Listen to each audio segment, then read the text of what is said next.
All right, how about if we get started? I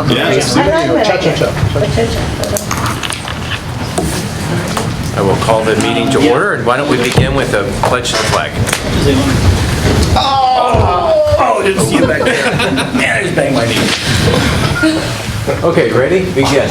I pledge allegiance to the flag of the United States of America and to the republic for which it stands, one nation, under God, indivisible, with liberty and justice for all. Thank you. Okay, has everyone had a chance to look at the agenda? Yes. If you're in agreement, I'll entertain a motion to approve the agenda. Motion to approve. I second. Any discussion? I'd like to, nice job, Marianne, nice job on the minutes. Yes. Excellent work. Yeah. Okay, if there's no more discussion on that, all those in favor of approving the agenda, say aye. Aye. Opposed? Thank you. And on to the minutes. Other agendas are actually. You did. Oh, well. Duly noted. I wanted to, just want to make sure I got it in there. Yeah, you were pretty anxious. Good job on the agenda, too.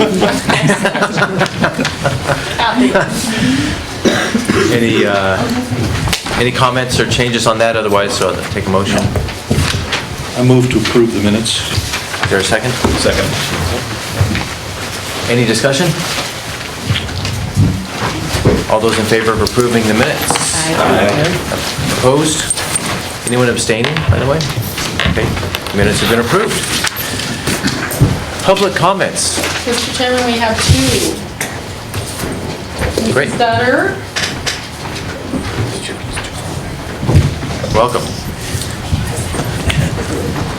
Hello, I'm Teresa Dutter, principal of San Antonio and Summit Schools, and I'm here tonight to just address the newspaper article that came out after the last meeting. I was a little concerned because there was the impression, it seemed, that the committee had that the smaller schools, such as San Antonio and Summit, are unable to provide a robust art and music program.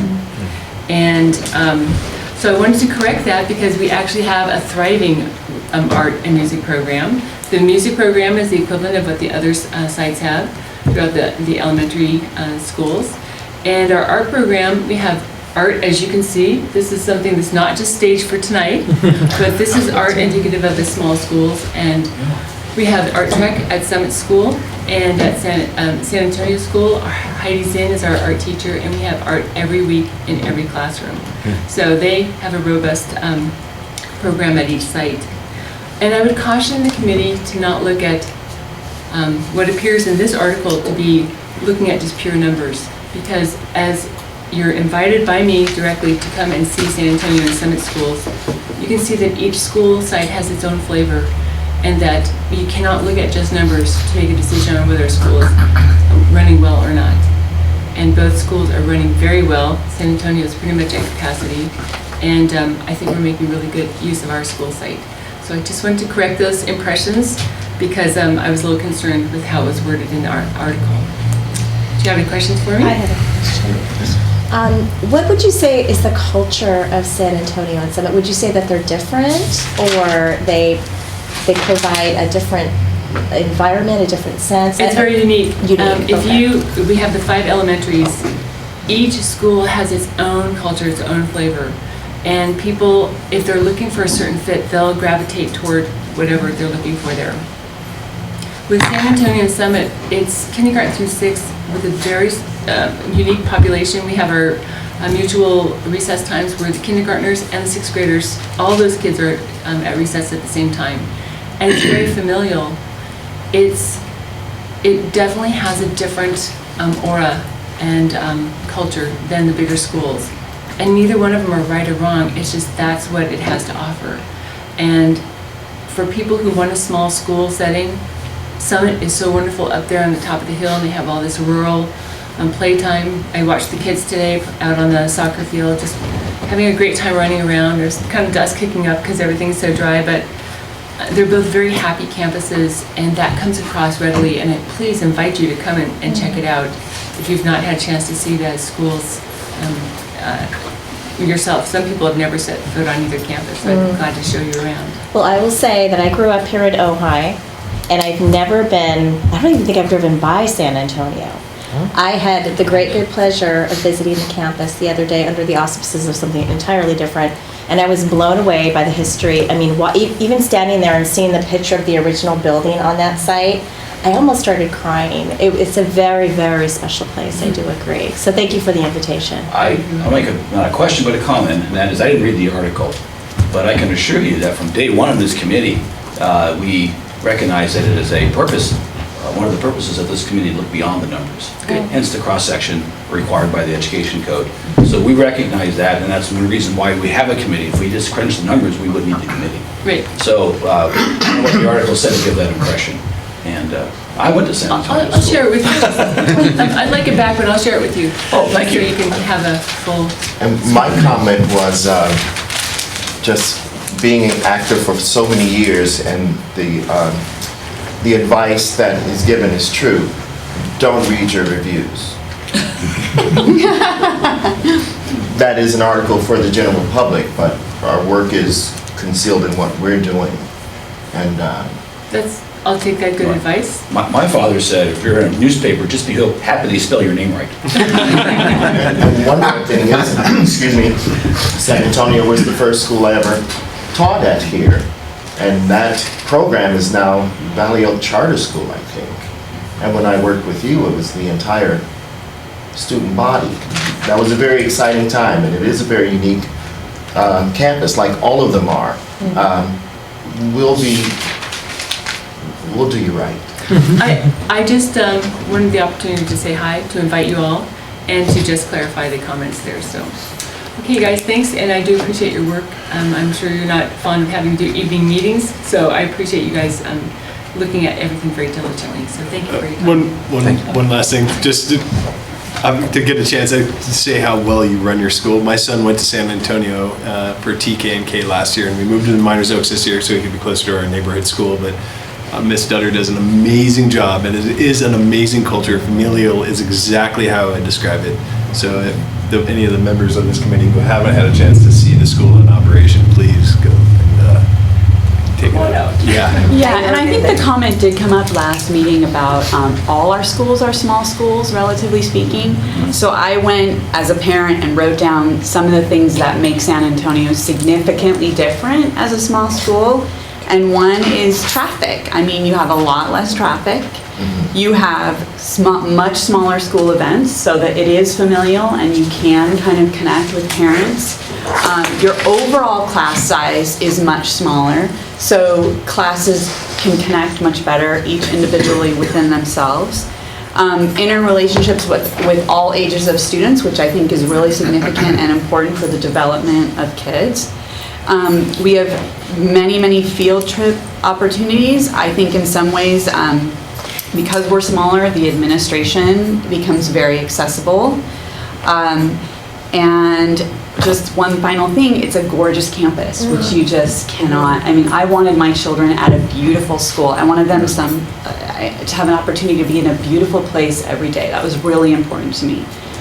So that's just to kind of support the significance of a very small school, say Summit and San Antonio, versus, yes, our other schools are small, relatively speaking.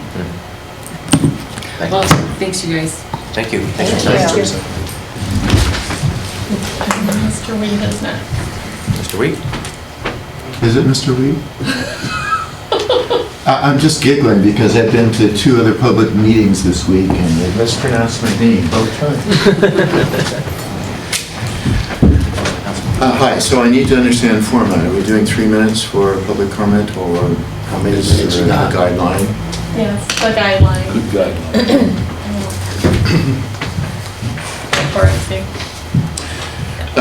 Yeah. So I recognize a few faces here. For those that I do, hey, it's good to see you all again. For those that I don't, I just want to give you a brief background of my family. First of all, we moved to Ojai about 5 years ago, primarily because of the quality of education. Not because it was the fanciest school, but because the teacher cared, and they seemed to have that good old connection. My father went to school that his mother taught at, and I also went to that school as well.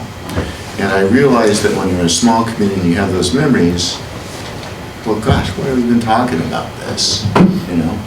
But I guarantee you that the school that I went through, 1st through 6th grade, was not physically the same school that my father went to. And so this is not necessarily about nostalgia. I know that that's part of the guidelines. We want to make sure that students are fairly addressed, and it's not just a money issue. But we wouldn't be here if it wasn't for the money, am I right? Can I get a bobblehead? Okay. So another part of my background is that I have a degree in accounting, and I spent 5 years in cost accounting. And this is essentially a numbers game, sorry to say. Love San Antonio. I wish Kailis visited my school, but not really. But, you know, it's Ojai. We have a great rural community, and, you know, my concern when it gets to budgets is that it does start to pull the fabric of our community apart. So what I want to do is to look at it from an accounting update and just pose questions to you, and I realize with 3 minutes, you're not going to be able to digest those and answer those, but it's important for you to consider them. First of all, I understand there's a budget update for this year. Typically, you know, they do a budget based on what Sacramento says in May, June, July, something like that. And then typically that's updated later when the revenue projections come through. Is that important to this committee's discussion to get those updates? Yeah. Sure. And you do have those updates as of like Well, yesterday? I don't know how updated they are, but we've been discussing the, Okay. yeah. All right, good.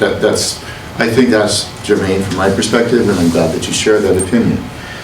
Secondly, from a cost-cutting standpoint, do we have a representative from the contractor here tonight? I understood that was going to be one of the main topics. No? No, no one's present. Okay, well, and that's okay, but this is, again, something that you would want to ask them when they make their presentation. First of all, when you look at costs in closing facilities or repurposing facilities, you have to take a look at the operations cost. And I'm assuming you're getting those numbers from the district? Yeah. Okay. Secondly, Ojai school districts are in very much disrepair. So we have a refurbishing, deferred maintenance cost that's involved in that. And then lastly, we have the receipts we're getting, which most people think of in terms of, hey, how many students are going there? And I'm assuming you have that breakdown as well. But there's another factor that plays into that. That's the opportunity cost. Okay? If you look at alternative purposes for a facility, you need to know what kind of revenue stream you could get from those. And so before you make a decision, again, on the financial side of it, you need that information. Has the group discussed that at all, or is that on the agenda? It is, yes. We haven't just. Yeah, we haven't discussed it, but we've definitely talked about when we get to that point where we're looking at even the possibility, which we haven't even gotten to that point, we will look at the repurposing. And where would you gather your information for that? We just have to make comments. From public comments? No, you have to make comments. No, well, okay, I'm making comments. I'm strongly encouraging you to not just rely on whatever comes down the channel. Because Ojai Unified School Districts, their cause, their purpose is education. If you're thinking about repurposing, you get experts in that field, whatever you're thinking about, to contribute to that. Okay, does that make sense? So, another point that you would want to ask the people that present in terms of the Measure J expenditures is if you were to repurpose something, would you still invest in the infrastructure in the same manner? Okay. That's a question that we'll be addressing tonight. You will be addressing that tonight. Okay, Yeah. and you don't have a representative from? Well, we have all their work. Their data. I mean, You have their document? Yeah. Okay, Yeah, all right, Josh is very here, good. so- Josh is here. Yeah. And so, you know, what I'm saying is that a significant part of a decision about what to do with property, if anything, is based on that alternative use. And unless you have a clear picture of that, you can't really decide the economic viability of selling or repurposing the property. And secondly, and lastly, the thing that I think is very important is that there are alternative uses that could be a number of different things. Geez, we could have an Airstream trailer court there. Oh my gosh, too serious. That was a joke. Please, okay? So it could be many different things. But one of the challenges that you have, I just recently switched my son, the Mr. Smarty Pants, who doesn't want to go to school at all. We put him in Ojai Valley Charter School today. And that wasn't because we were dissatisfied. We've been very satisfied with the education and the effort that's come through this district. But Ojai Valley Charter School, long-term, probably won't be at their existing facility. They actually have property, okay? But you know what? They're not even sure they can build on it because of water issues, okay? Now, whatever thing you think about in terms of possibly repurposing, I think it's really important to work with the city and the other people that could possibly help to repurpose these properties. If you don't know their side of the story, you don't know the full story. Okay? Thank you for your attention. Appreciate that. I tried to like really. And this is a short conversation for me, so I appreciate that. Thank you. Thank you. Okay, now to the main purpose of our meeting tonight, which is we have Josh, who's the Director of Building and Maintenance. Maintenance, operations, and transportation. Maintenance, operations, and transportation. And he's going to help lead us through a discussion of the Balfour Beatty, the needs assessment, otherwise known as the Balfour Beatty report. And we are going to get into, I know we sort of started with don't just look at the numbers, but we are going to do a lot of number crunching tonight, talk about what the Measure J bond numbers look like, what the campuses look like across all the elementary campuses, and I'm hoping we can get through that tonight. Of course, feel free to ask as many questions as they come up, So Josh is going to be the main one speaking on Balfour Beatty analysis. I just want to real quickly say a few things to kind of guide our discussion, my input. I think it's really important. Josh is going to talk about what this assessment is. I want to spend a minute or two saying what it isn't, just to, again, set our expectation for the discussion. This was actually a tool that Balfour Beatty provided free of charge for us as we were working toward putting together the materials for the Measure J bond. This is a tool that was intended to give us an outline or a picture of what our real needs are across the district. And as we have talked about in months past, or in the past few meetings, their initial response was roughly a $100 million need existed. It was chopped away eventually down to $35 million. The way in which, though, they addressed those needs and identified that cost was not by actually, obviously tearing up our pipes and seeing what the full estimate on a, pipe replacement is going to be in a given school site. And so when Josh talks about the way these numbers are arrived at and then talks a little bit more broadly about the state of our facilities, it's just, I think, an important disclaimer to talk about the purpose of this document being that it was to give us a rough outline as far as the real needs across the entire district, helping us people to know what we need to go to the community, in the bond measure. So this is not intended to be a full and accurate estimate of the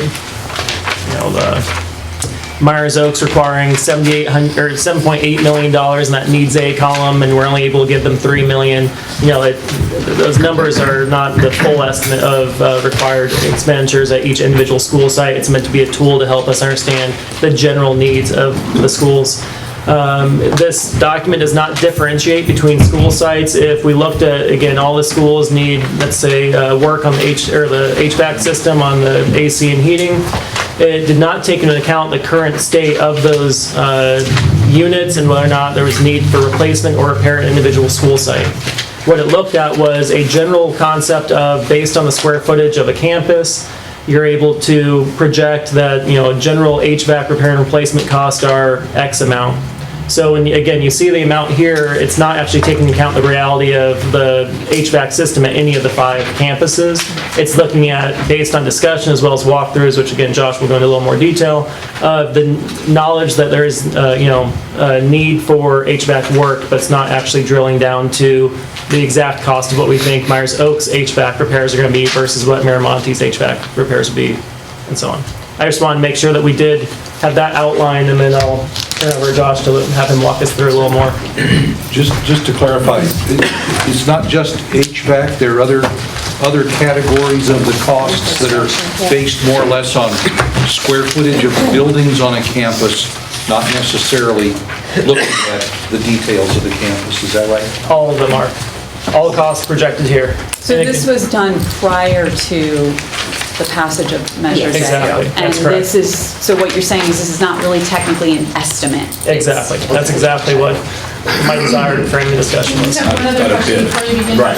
When does the school district decide which of these repairs are going to be made and how it's going to be paid?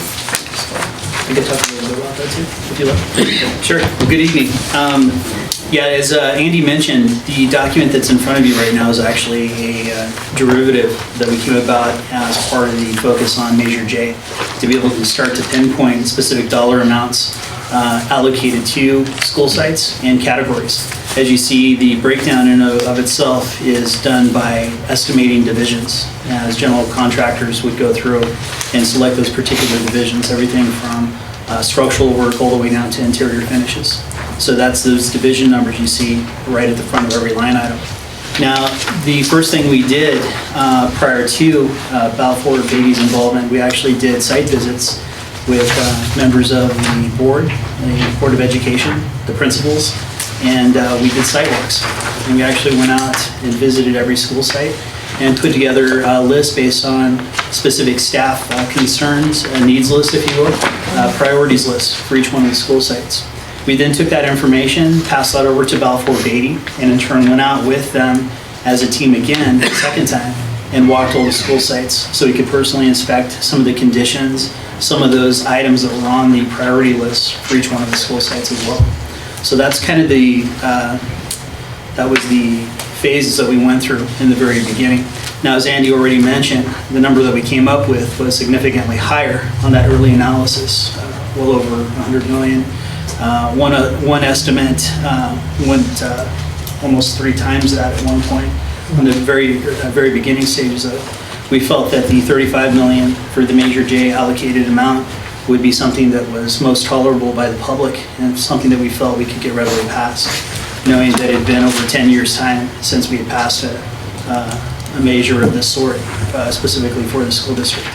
So that was part of the change. There was also a breakdown in the total cost, in the larger cost, to bring that $35 million in line with basically a prioritization, A, B, and C selection of these categories, so that we could see if we went full bore on a particular category of work and went all in, that's how much money we would need in that A category. If you kind of went somewhere mid-range, that would include some of the highs as well as the needs, but give us a little bit more than just the basic C selection. So that C selection on the right-hand column was kind of the minimum we knew we were going to need for those various categories. Just out of curiosity, did that come from a needs estimate, or was that a number that was tolerable, and then we fit the needs estimate into that number?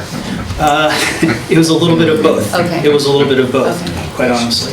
And the way that the number was brought about too, in general terms, as Andy mentioned previously, is it was put into a estimating system, a software, computer software, Okay.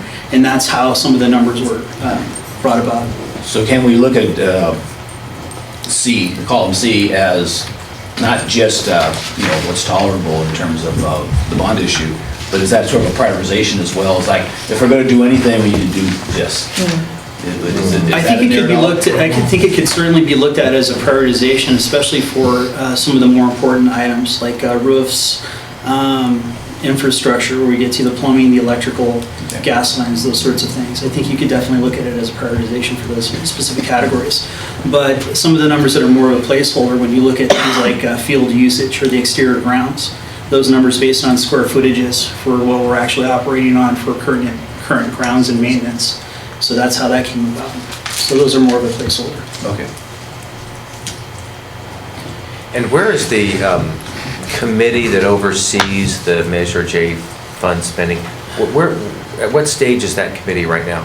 The committees in themselves will be based on 2 main categories. There'll be some committees that will be established for our larger projects, similar to what we discussed in last night's board meeting, the swimming pool project in particular, which is a high priority item, being that we know we have some current health inspection department issues that we need to be able to resolve. And also open up some discussion about what that pool would look like if we put some additional monies towards it in the end. But then there's also basic committees that would be established with representatives from each one of the individual school sites, using the principal as the first representative for those school site committees, and then bringing in board representation as well. Maybe you're asking where the Citizen Oversight Committee is right now? Yeah. So the COC, Yeah. themselves, they are established, they are an active committee. At this point, I'm not sure how many meetings they've actually held though. Andy, I don't know. One? Just one? They had a joint meeting with the school board. Joint meeting, okay. And the two representatives from the Oversight Committee will be joining a number of other people, some board members, Andy, Dennis Kuykendall, Josh, and me, and some others, we hope, from union representation, to start taking a look at ways in which we can put priorities on various projects. The committee, the COC, though, actually, in its most narrow sense, doesn't really do anything from the statutory set of responsibilities until farther down the road. Okay, they really, well, that's what oversight means. There's nothing to oversee right now. Okay. Yeah. But they will be active, and we've decided to engage them on the front end. Yeah. It was our intent to have some representation in those core committee groups for the sites especially, with those representatives with us. I thought narrowly defined, it was really a citizens audit committee to keep track of the expenditures on Measure J and ensure that they were really done for the things that were supposed to be done with Measure J, and not to influence necessarily the school board on prioritization of individual projects at any given campus. I agree. In its narrowest sense, that's true. But in lots of discussions I had involving Measure J in the community, and I think because of just the nature of OHI, so like Melanie was saying, there's an OHI community. The nature of this place is everybody knows each other, and we're not at arm's length, from the people with whom we live. So we've decided to engage them more than the narrowest sense. Just one more herd of cats.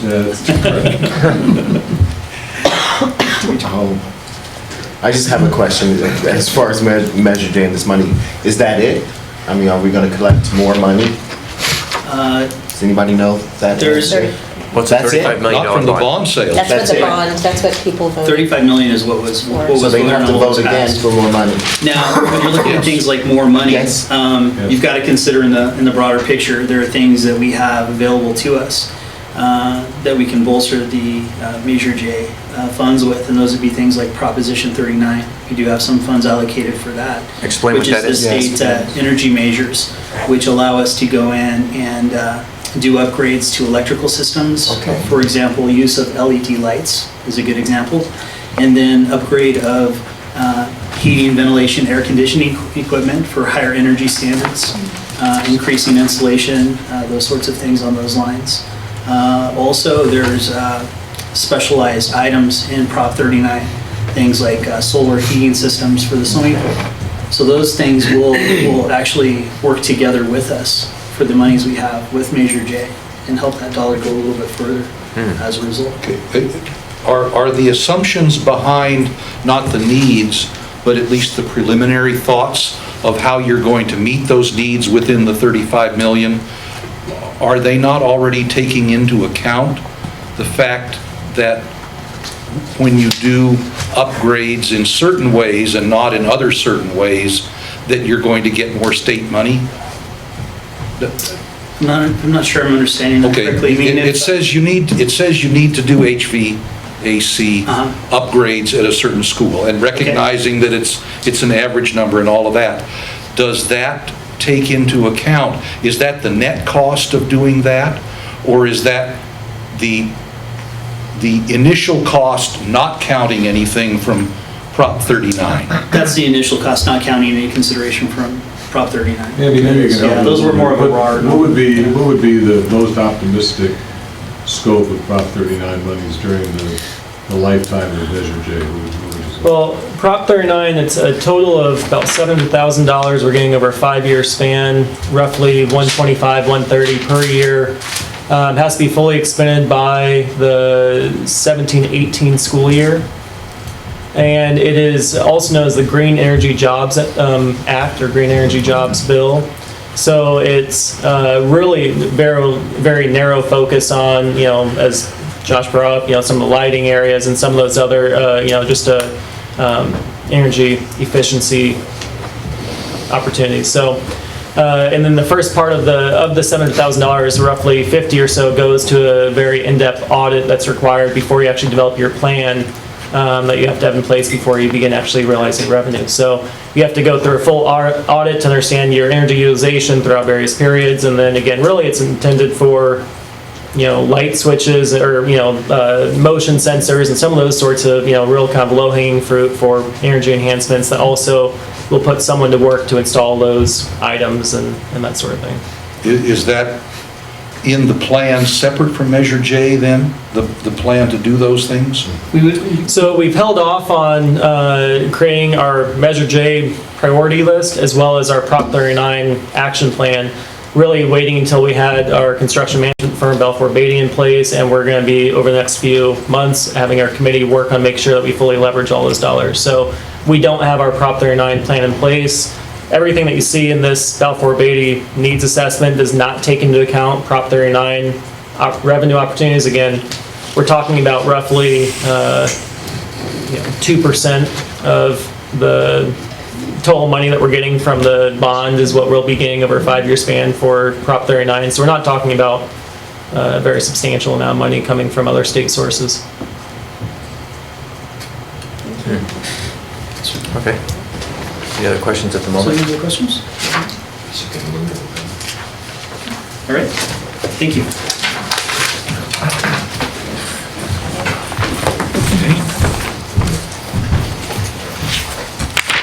So you want to actually walk us through? Oh, you want to go through the slides right now? Yeah. Yeah, Okay. combine that.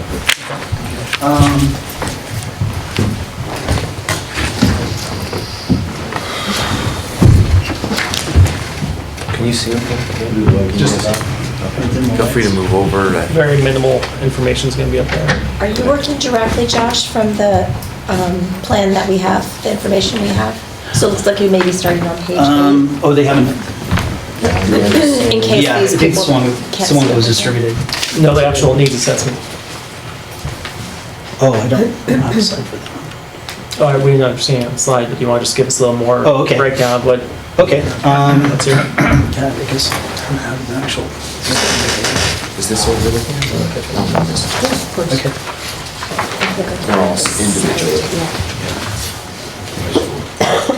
So one thing that Josh and I were discussing as we're looking at making sure that we best utilize this time was really trying to combine both what's in this needs assessment as well as make sure everyone has a general understanding of the state of our facilities. I think that's really what our goal is in looking at this needs assessment, is understanding where are the needs at each of the school sites. And so I'm going to return to my initial kind of opening remark of what this is and isn't, and let's go ahead and dive into the Myers Oak section so I can point out a few examples of what we're talking about.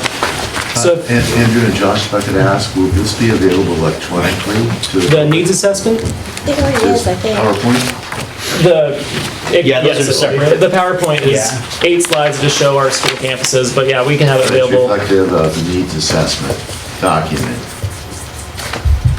No, not necessarily. Am I missing Just, anything if I leave now? We will post it, but we'll make sure it's posted on the 7-Eleven page. Everything that comes out in these meetings, we put up on the 7-Eleven page. Thank you. Absolutely. So if we're looking at, I've turned to page 10 on the Myers Oaks needs assessment. So the inclusion or exclusion of items on page 10, that is based on the site walks that Josh has talked about, that Balfour Beatty, Josh, site administrators, worked together on completing. So the inclusion or exclusion of an item is actually based on some of the needs at campuses. However, the actual expenditure associated with that, you can see if you look across the lines, the way that they calculate out, what they're doing is using a total square footage. That number they're using varies, depends on what the actual type of work is. For a lot of these first items you see on pages 10, 11, and 12, it's things related to the structures. And so you're going to see that what they're using is the entire square footage of the structures of the actual classrooms and of our facilities. And then it's taking a unit cost for, what's the industry standard for school, work associated with removing existing X or Y. So Maybe you could just explain to us what the acronyms in the unit column are. BSF, I take it as base square footage or something like that. Yes. Building square footage. Building square footage. Building square Okay. footage, yes. So if anyone has questions about acronyms, I'm sure Josh can help us out. I know quite a few, but maybe somebody else. So if you look at the estimate they provide for, let's just start with the remove mill work, that's 2.02. You'll see that as in the first column following the actual description of the work is showing the total square footage that I was just speaking of. And then 2 columns over, the unit cost, that 26 cents per unit is going to be a factor that they're multiplying by the entire square footage of our buildings. So that 26-cent amount is what I was referring to, and if you look at the same work that's listed on the other school sites, it's also using a factor of 26 cents when they refer to remove mill work. So it's not actually taking into account the individual condition of each of those school sites. What it's looking at is this something that needs to be done? If so, it's included here, but then they're looking at various ways to factor it out. And so they're using either that building square footage and then a unit cost. That unit cost is an industry standard for that type of work within schools.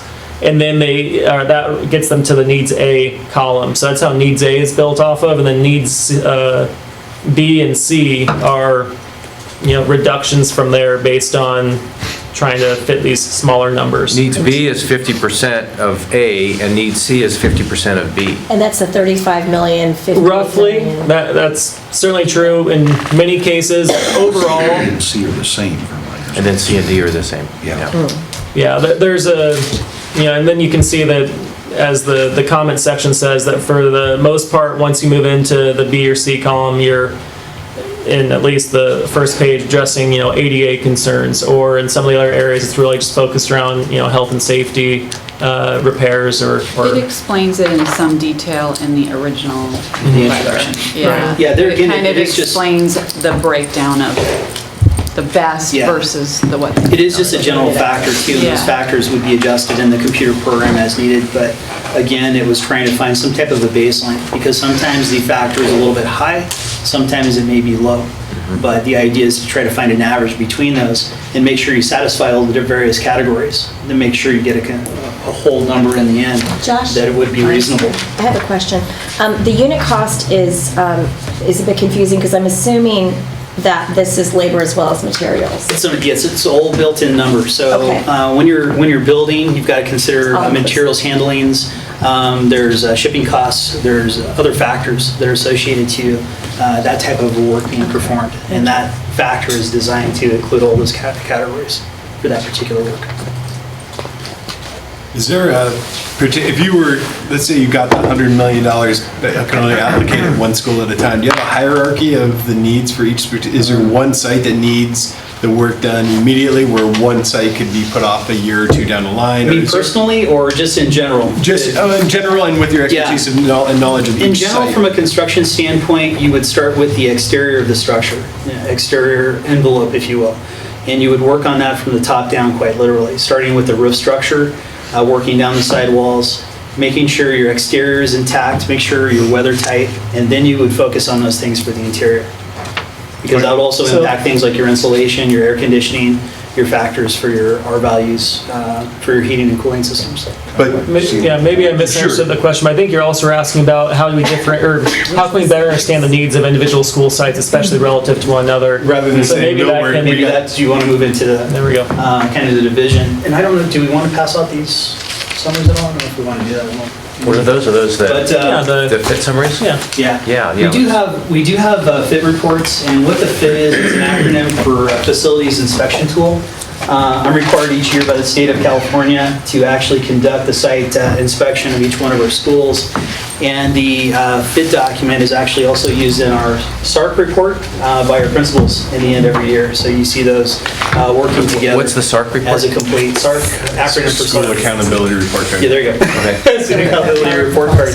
And the SARC includes a lot of the data relative to student-specific information, where the fit document is wholly dedicated to the building structures, the way they're holding up, things that need to be repaired or improved upon. And it breaks down classrooms and restrooms and uses a series of checks, X's, letters in those boxes.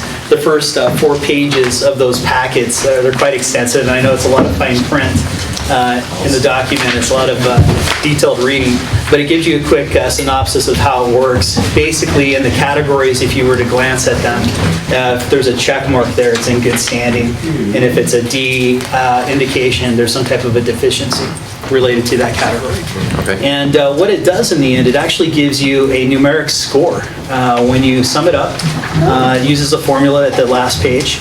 And the order of the schools, if you just want to note, I actually did it kind of valley perspective and kind of a clockwise configuration. So I started with Miramonte in your packet, and then moved on over to Miners Oaks, Topa Topa, San Antonio, and then to Summit in a clockwise rotation. So you'll see some of the pages, some of the schools have 2 pages, some of them have 3. But basically the first page for each school is kind of where those checks and abbreviated letters are located. And the second page is the summary. Maybe we could go through this. Yeah, we could go through it a little more detailed if you want. And then the last 3 pages of your packet was a quick school summary for 3 schools in particular, Miners Oaks, Miramonte, and Topa Topa. Actually, the order is Miramonte, Miners Oaks, and Topa Topa in your packet. Those are the final 3 pages that you have to look at as well. Something that Andy asked me to do was come up with maybe some opinion or a score, if you will, on how to rank those 3 schools in particular. So after quite some deliberation. I forced Josh's hand because I think it is important for us to be able to have some way of comparing. We all have a general understanding that our facilities need repair. That's why our community support Measure J. Right. Yeah. But how do we know? Okay, if we state something like roofs, that okay, all the roofs are in need of some sort of repair or replacement. But how do we actually compare one school to another? And so. That's hard to do. It is hard, but I did ask Josh, because San Antonio and Summit are, very different school sizes, we'll also look at their facilities in these fit reports, but I thought it'd be helpful to look at, especially the big 3 schools, a way to really analyze, okay, we have a general sense of roofs are bad, but let's understand is, what's the ranking between Topa Topa, Miramonte, and Miners Oaks in their, quality from being in the worst condition of the 3 to the best condition. Now, again, best condition may still be below where we'd like it to be, but so it is purely Josh's opinion, based on a couple decades of work experience in the field and 2.5 years or so with our district, but it is purely his opinion based on me forcing him to make one. Certainly, and the divisions too. So the ranking system, 3 is the highest of the 3 that you could get. So 3 would be the best score qualified, if you will, and then 1 would be a lowest of those 3, of course. So they are ranked the 3 relative to each other in that format, as you see in the parentheses right there. So looking at these last 3 pages, you're saying that, in your opinion, Miramonte's in better condition, or in better condition than, say, either Miners Oaks or, structure-wise. Yeah, relative to the other 2 schools. And Miners Oaks and Topa are about the same. I see some 2s and 1s on Miners Oaks, and I see 2s and 1s on Topa. Yeah, if you do the quick math on it, there's a 2-point difference between those 2. Okay. Yeah, very close. whereas you have a total score on Miramonte somewhere around 18, if you add up those threes. Just out of curiosity, Just out of curiosity, has there been money been put on at Miramonte where they've been able to maintain, or do they have community involvement or donations specifically for a site specific or something that the work would have been done there? Yeah, something that plays a significant role in the evaluation of Miramonte is that they received more work on their infrastructure in particular. So their plumbing, pipelines, those main lines running from street level to building structures back in the 2003 series of bond money that was spent. So they have Miramonte has a significant advantage going for it when you compare it to those other school sites right now. That is true. Now the breakdown, the categories that I have for you, I started with paved surfaces right there at the top. A paved surface can be if we're looking at Miramonte in particular, if we're just looking at the last 3 pages of the summary, do you want to do the fit first? Okay. Sorry about that, you guys. So the first 4 pages of your fit document, if we go from the top down, those are basically the sheets that tell you how to read the document. So the first page that actually shows the scoring sheet on Miramonte, which is going to have 2 pages. The second page only has 2 line items. So that's the 5th page? Yeah. And I wish I could have numbered those pages differently, but I'm locked into the format of the template that the state requires that I fill out, so it doesn't allow me to change that page numbering, unfortunately. The buildings are identified on the left-hand side, and most of our school sites, we have a plot map to go with those. So, let me see if I can get back to...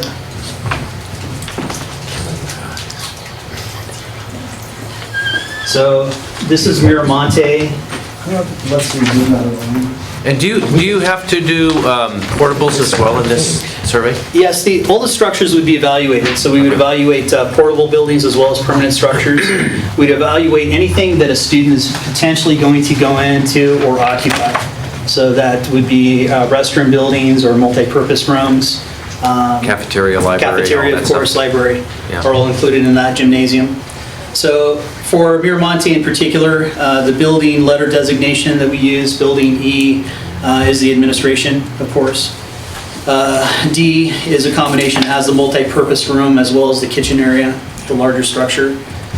Moving on down, we get into the classrooms, the building J, K, P, and A. And then, of course, we have the restrooms, which are identified separately on the report. They're also standalone structures on that particular campus. What's the hazardous materials concern? Hazardous materials, that's interesting. It can be kind of surprising. When you look at that, it can also apply to paint that's peeling. It can apply to certain surfaces on the interior. Paint peeling off can be considered a hazardous material. If the underlayers are full of lead. Potentially. So I think the state are you talking about asbestos covering of hot water pipes? Yeah, those would be hazardous materials if they were exposed to a classroom environment, those sorts of things. If exposed, but if not, not. Right. So something to consider in the FIT document, the inspection is quite literally a walkthrough. So if we were going to perform an analysis of this room in particular, it would be everything that the eye would touch. So we're not going to pull up floorboards or go into the crawl spaces or up into the attic. So you would see, if you see paint peeling, for example, you're not assessing that the lead content or anything. It's not intended to be any type of a hazard classification. It's a classification based only on the report conditions that they've given me. So that's all it is. The FIT report. I'm not telling you whether or not it contains lead or anything like that. That's not the intent. Is that right? It's not necessarily real. We actually do a separate report that's called an AHERA report, and we actually did one of those this year. And we do those every 3 years on a regular basis. What is that report? AHERA, and that's another acronym, which I knew I was going to get if I used that. Asbestos, safety, hazard, I can't remember, I'm sorry, you guys. Okay. And that has a little bit deeper analysis? Yeah, it's specifically designed to be focused on the asbestos that was used through the system. And you could tell which of the hazards. Down the reports I got, I can give you those reports I have requested are those the asbestos safety reports. Oh, the asbestos safety? I haven't given those out to anybody. I actually have them available in my office, but yeah. Did you get copies of I those? think I got copies of them. Personal request. Because I know I had them electronically. That could be it. And then you were saying, Steve? Yes, you got it. So it says right there at the top, the HERA 3-year asbestos inspection report. Yeah. Okay. Correct, yeah. I was looking for the acronym. That's it. Yeah, I know. I didn't see it on there. They use a HERA. That's what they use. Sorry about that, you guys. I'll have to look that one up. Do you have a number for sites for the asbestos removal? I know it's all encapsulated underneath the carpet, but the carpet's ending the end of its life cycle from previous discussions. Do we have a complete inventory based on the HERA report? Do we know how much per site we're talking about? Square footage wise? Yeah. I don't know that we've actually put those numbers together. Okay. They have given us identifications by room designation. So in turn, you could go back based on the room and calculate. Got it. So, but the number in and of itself for that report, they don't say just how many square feet in that report. That was not part of their analysis. So- So I could touch on that real quickly, Murph, because I think it clarify it a little bit. What it is there's two main areas where we'll find asbestos related materials, and that's in the flooring typically. And what we see, two conditions, we see some of the old 8x8 flooring tiles, vinyl composition tile, sometimes referred to as VCT. And that tile had in its glue an asbestos as part of the makeup of that glue system. And then what we have done in years past, before my time of course, we have covered up or encapsulated, if you will, those older tiles in certain classrooms with a glue down carpet similar to what you would see in this room. And encapsulation is an acceptable method of dealing with that type of material. So what we did was totally acceptable. Oh, yeah. And is a common practice and is also identified as one of the solutions in that report because they give you a summary, they tell you how to deal with what your hazard is at the site. I was asking because when we lived in Cincinnati, our children's school had a problem. Well, they had a lot of occurrences of hot water pipes covered by asbestos and then painted over. Mm-hmm. And we were told that as long as the surfaces weren't broken, and especially if you repainted over the whole thing, then it was just as safe to leave, it was actually safer to leave the asbestos in place than to try to take it all out. Try to remove it, yeah. And that In is, fact, the school decided to take it all out, Yeah. and they had to evacuate buildings for a couple of months yeah, it's a. because of the asbestos dust that they generated trying to overcome a hazardous material problem. It And is I a just hope specialized. we're not doing that No, here. it is a specialized function. Okay. There's special licensing that goes along with that and monitoring by the state of California. There's very specific guidelines, criteria that they must follow. And it's not something that our staff is going to be performing or will ever perform Yeah, as far as that that's goes. So just so you're aware. But it is a true statement of what you said, that keeping the asbestos intact and in a state which is not what they define as friable, where the fibers would actually go airborne, allowing them to be ingested or inhaled. So just to comment on what Merv said, so carpet is coming to the end of its natural life and you're going to replace it. So what happens then at that point? Yes, at that point, for those carpet surfaces where the encapsulation exists, it requires that we complete a full abatement, which would mean we would hire one of these specialized companies. They would isolate the area. They use an air scrubbing system, and they come in specialized suits and equipment, and they capture the material, they remove it, they seal it in bags properly, and dispose it at a designated You can't just lay disposal another- facility. Can't just pick it up and throw it in the trash. But you It doesn't can't lay work that another way. roll of carpet on top of that. It's not like No, a that's third not, layer of roof. yeah, that's not typically, what would happen. You find in most of the conditions where we've got the glue down carpet where it's starting to fill, you've got it's unraveling or the seams are lifting, it's actually coming apart from the surface. So as that's gas an are issue. separating it. That's an issue right now, huh? It's an issue, we definitely want to address in specific areas throughout the district. I wish I could say it's only one site in particular, but where I would say we have most of it, it's at the Nordhoff High School site in particular.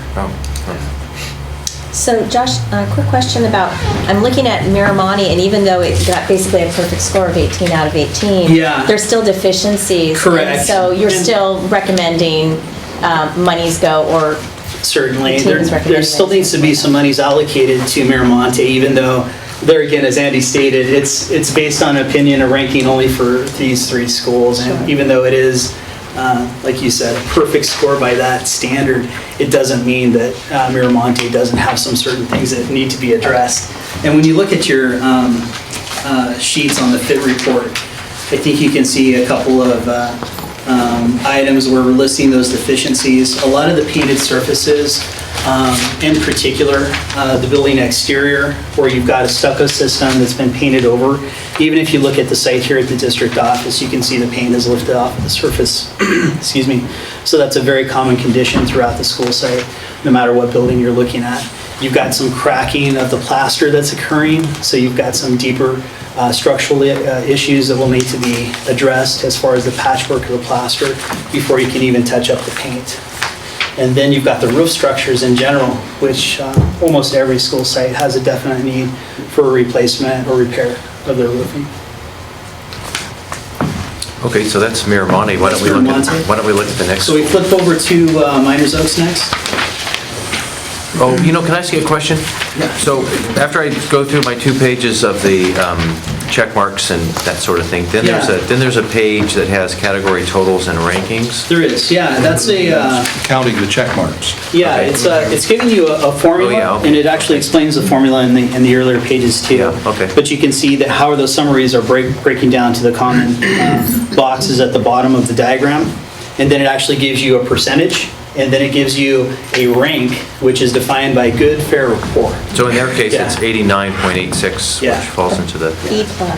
barely into the, I mean, at the top end of the fair category. Yeah, Yeah. top end of the, You want to enter at your own risk. yeah. Sign the waiver. I would before you go say, in. yeah, definitely the classrooms we're using are safe for our students right now. We do have a great maintenance team that actually goes out quite regularly and is very involved in maintaining our structures. But the peeling paint that constitutes a hazardous, Yeah. hazardous material, that could be in external or structural or safety?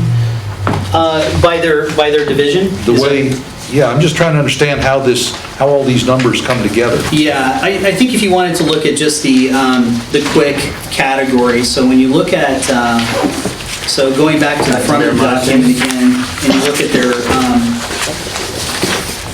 their basic breakdowns, you can see divisions for structural damage. It gives some examples like severe cracks, not evident, ceilings and floors not sloping or sagging. So there's some very specific things that I would want to look for as I go through these rooms and take a look at these buildings. And that includes everything, not just on the inside, but as we go out the door, across the threshold, go down the corridors and the sidewalks, we're looking at everything. And of course, transitions between asphalt and blacktop, various surfaces that are surrounding the buildings as well are a consideration as we look at those. Are you ready to flip over to Miners Oaks? Yeah.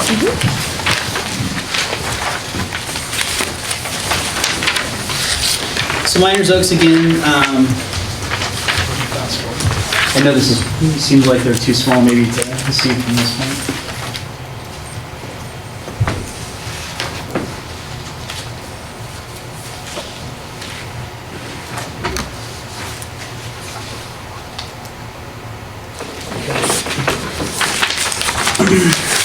So Miners Oaks and Miramonte are similar in the permanent structure configuration. They're laying the rooms out in nice straight lines that run east to west on the campus. The permanent structures including even the administration building at the front, and then what are buildings A, B, and or in this diagram it's going to be C, E, and G. So those are the classroom designations that you see in the left-hand column. Then, of course, I put in parentheses restrooms so you can define those, because again, the restrooms are a standalone structure on that campus. Deficiencies, again, primarily associated with the roof conditions, the condition of the exterior siding, the condition of the paint in particular, the cracking, the spalling of the plaster material that's coming off of the structure. Asphalt. Also conditions for asphalt, cracks, deflections that are occurring, just basic deterioration as a whole. Lawsuits waiting to happen. Yeah.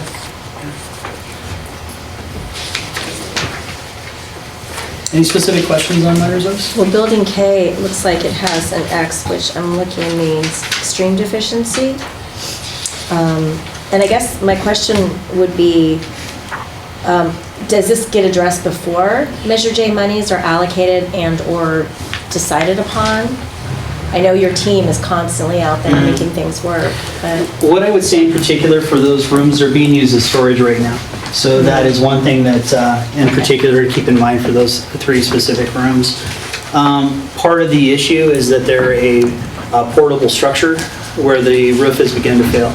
And so you're seeing significant water and weathering on the structure as a result of that, because patch and repairs that have occurred over the years have now failed. So we're at a point where we need to remove those patches even and replace the roof as a whole. One consideration for those rooms would be whether or not we would want to keep them on the site maybe, and if they're just being used for storage, maybe we reallocate usage in a different structure or do something different as a whole. Replace them. So these portable structures, I assume, have some sort of lifespan to them. Certainly, yeah, and most of them are centered around between a 15 to 20-year maximum, depending on how much maintenance you put into them. Okay. Right. It's like a car. You could have a car for many years as long as you're doing regular maintenance for it. Yeah. That's always a challenge, I think, with us, with our budgets and our staff. Yeah, sure. Yeah. I know, Josh, that you've talked about that building in particular being a potential for removal, right? Yeah, that would be something that would definitely come up in the discussion. I think that would be on the table. So I just wonder how that figures in with the Balfour Beatty report. Does it include the possibility of removal versus repair? I don't recall. I do not believe that we put any specific line item. If I was remembering the report, David, I don't think there's anything in there where we've done that as a specific line item. What the number does include is addressing the roof, addressing the exterior, getting the building back to a suitable condition where it could be used for a classroom again. Because I'm imagining that the cost of removing would differ from the cost of repairing. Certainly. Would you sense that would be less expensive to remove a building than to repair it? Certainly, but just the removal in and of itself doesn't get us to the condition where we need to have it. You've got a continuous footing on the perimeter of the structure that would need to be dealt with because it's an obstacle now, a hazard, if you will. So you would have to isolate the pipes, gas lines, electrical lines that are going to that particular structure. You would have to address the ramps or the concrete that's approaching the structure for an access. So it's a complex thing to work out whether it is actually financially better to remove or to repair. Right, and that's something we would have to go through a little more detailed analysis on as far as getting estimates. But every locating one of the contractors. schools has a category called demolition. So I take it that could be tear down and it wasn't earmarked specifically just for the portable units. Demolition can be in various categories. It can be to do demolition work, remove of a concrete sidewalk or a slab to get access to something. It's kind of a general bin, if you will, to allocate some funds, knowing that there's certain things that aren't included in all those line items, even though the number is built up. It's an extra contingency, if you will. I'm sorry, how do we differentiate between the portables and the regular? Yeah, the portables are actually similar to our mobile homes of today. But are they differentiated, Josh, on this at all? I know just from looking. No, I would have to point them. I'm just curious. I would have to point them out to you. I went to school with some portables. I know what they're like. I would have to point them out to you just by looking at the fit report. You don't see so that. I just have a question. Is it easier then to remove a portable and put a new portable in than it would be for the permanent structure? I would assume it would be. Like if you were going to build a permanent structure, well, like where a portable David's was? talking about removing a building versus Yeah, I would say repairing it. So it would make a difference whether it were portable that were replaced even. Yeah, I could see that. Being if there was a portable there now and we wanted to go back to the same location with another portable, there's definitely some advantage, yeah, in something like that. There is. What is the lifespan of a portable? It varies. It's somewhere around a 15 to a 20-year time frame in general terms. If you just put it on, a lot of the time, districts are putting them on knowing that it is a temporary solution to something, to an So influx. these portables have been there 15, 20 years? I think some of them were already aged before they came to us. I'm going through the analysis of the portables right now. Oh, they might I don't have all the used- details on that, used but to be- we're in the process of gathering all the information. In fact, that's part of the old DSA closeout process for us right now. Okay, what is it? Yeah, that's another acronym. Division of State Architects is the acronym.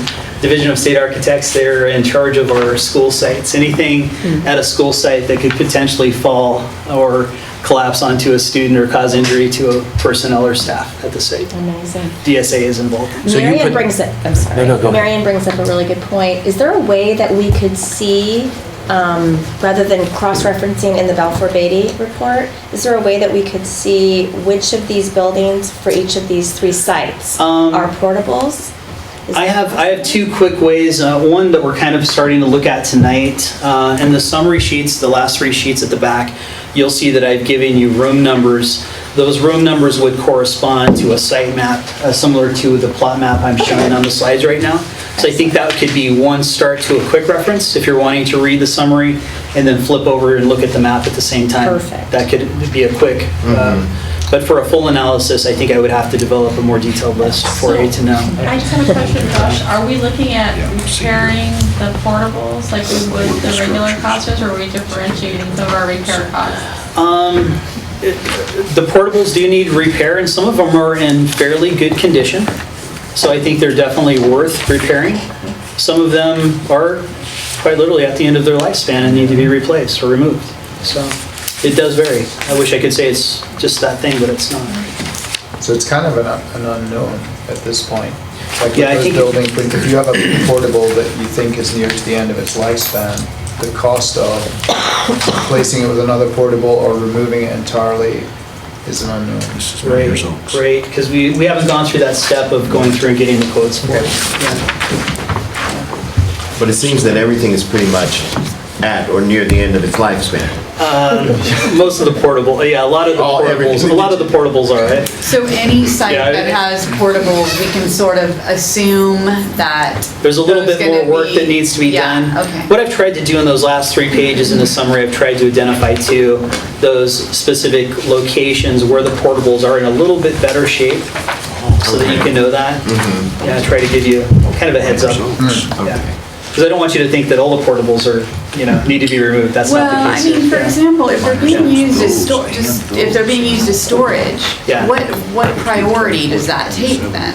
I mean, should we look at it seriously as a potential classroom site? Should we say this is something we need to seriously consider because we want to make the school be able to hold more I think it's kids? significant if you plan to occupy that space as a usable classroom. It definitely is significant if you need that space. Yeah.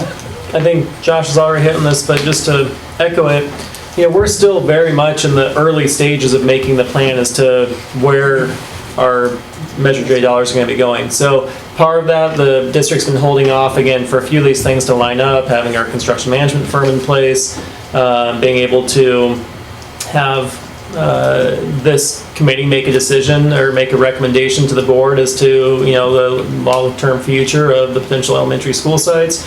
So there's a number of things that before the, committee that's being put together to look at all of the needs across the district, before there's actual action items created in a, multi-year plan and where the construction dollars are going to be going, still lots of work that needs to be done. So are we going to repair what's currently being used as storage, the 9th vacant room that we have on an elementary school site? I would assume that's going to be a very low priority unless the committee recommends and then the board chooses to potentially make a change to an elementary school that would cause increased enrollment at one of the other sites. So based on current utilization, we have 9 to 10 excess rooms or excess capacity at Miramonte and Myers Oaks. At those two school sites, if we had a room, especially a portable, that was in need of such significant repairs to make it more cost effective just to remove it, then likelihood would be that the decision would be to remove it. So I just have one overall question about portables. Are they really meant to be an addition to a school, or is a portable a temporary fix for lack of space? And so if we're looking now that we have over capacity at our schools, is there any reason to consider eliminating portables altogether?